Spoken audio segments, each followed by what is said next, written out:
vous auriez des anecdotes, des choses qui se sont passées à l'église Il y avait les hommes qui chantaient, qui étaient derrière le chœur, et puis la chorale qui était sous la chaire, là. Les femmes.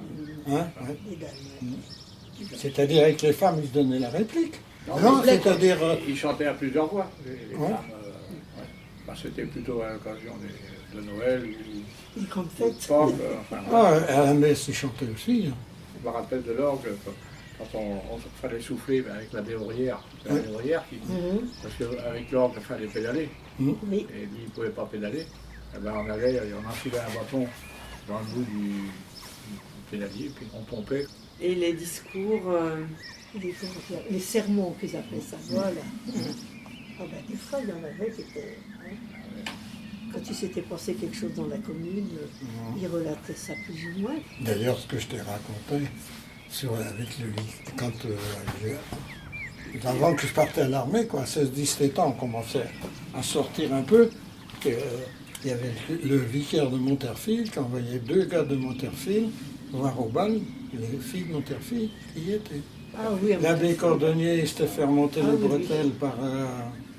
pas remonter les bretelles, parce que c'est pas le mot, si on veut, que Tréfontaine était une commune de débauchés. Et autrement, il n'y avait rien de différent par rapport au mariage ou ça se passait comme maintenant. La messe de minuit, où il y avait 3 messes successives à la messe de Ah minuit. oui. Ouais. Ça commençait, Oui. je ne sais plus, à 20h, Oui, c'est ça, et 20h30, jusqu'à 23. minuit. Et il disait 3 messes. Et ben, À se suivre. les 2 premières messes, il n'y avait que les choristes et puis peut-être mon père qui jouait de l'orgue à Oui, l'époque, je ne oui. sais pas. Enfin, il y avait 4-5 personnes dans l'église, quoi. Mais il y avait une première messe, après en disait une deuxième, Ouais. et après c'était vraiment la messe de minuit. Mhm. Et donc c'était une sacrée soirée, si on peut dire. Et pourquoi c'était une sacrée soirée?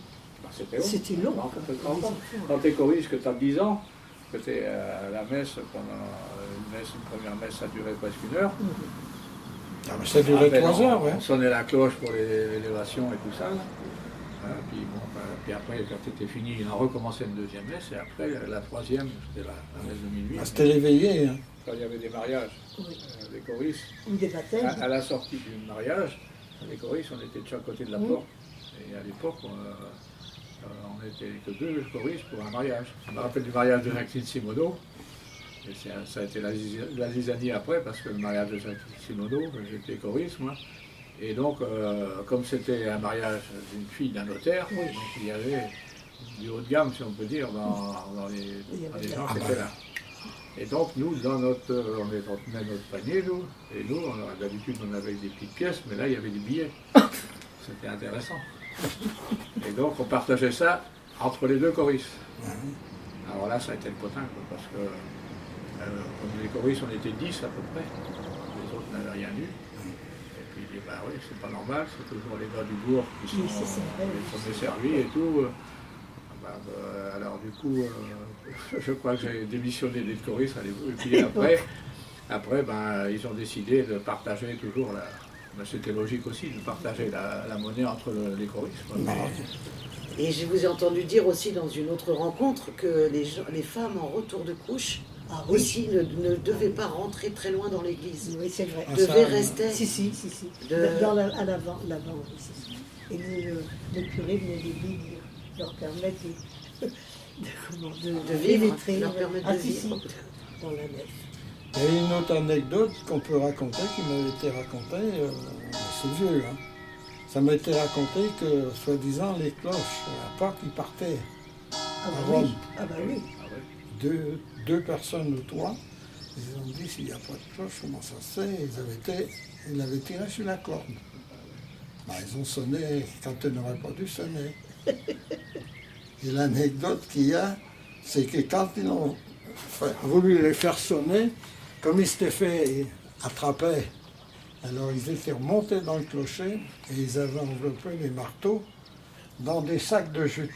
Et quand ils ont voulu le sonner, ça ne sonnait plus. Mais C'était les informations de la Et mairie de la qui mairie. étaient Ouais, données ouais. par le crieur. Oui, il D'accord. fallait une déclaration dans la journée, dans la semaine, qu'il y avait recensement de je sais pas quoi. Ça, c'est important quand même. Des C'est vrai trucs que comme ça.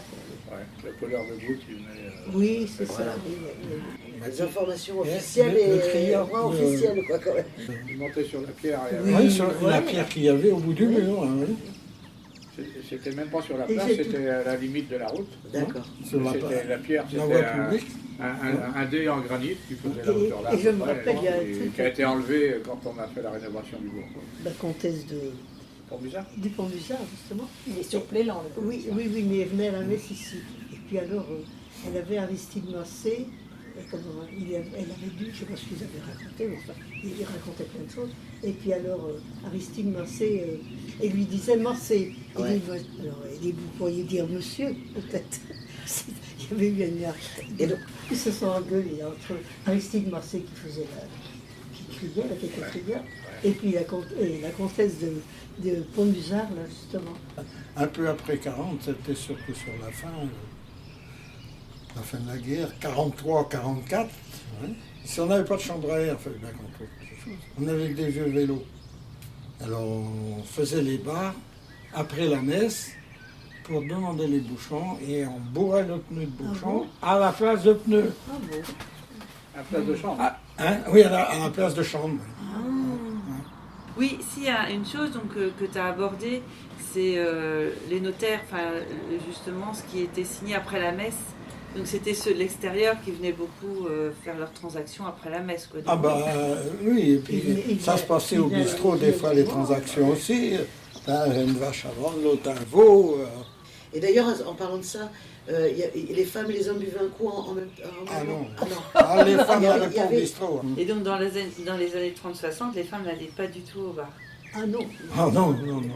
Peut-être dans les années 60. De toute façon, à l'époque, les femmes étaient surtout tributaires de leur mari. Parce que c'est le mari qui avait la monnaie, comme on dit. Merci beaucoup. Bon, je vais continuer ma balade.